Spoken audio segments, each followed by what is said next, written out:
Good day guys! Bili muna tayo sa Poppers Pop. Located lang siya sa loob ng Save More sa Litran. Bali choose your size. Bali pinili namin yung 149. Bali meron din siyang dip na add-ons na sinama namin. Sineserve siya lagi na bagong luto. Mabait yung mga crew nila dito.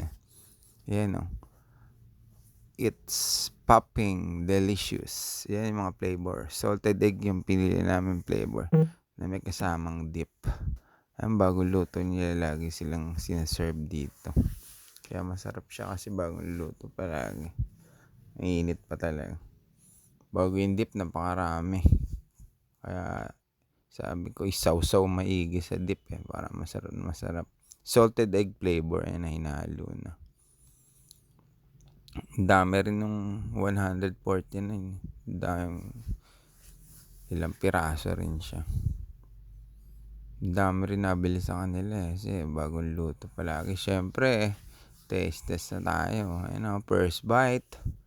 Sarap niya, may ninit-nit pa yung loob. Thanks for watching. Don't skip ads.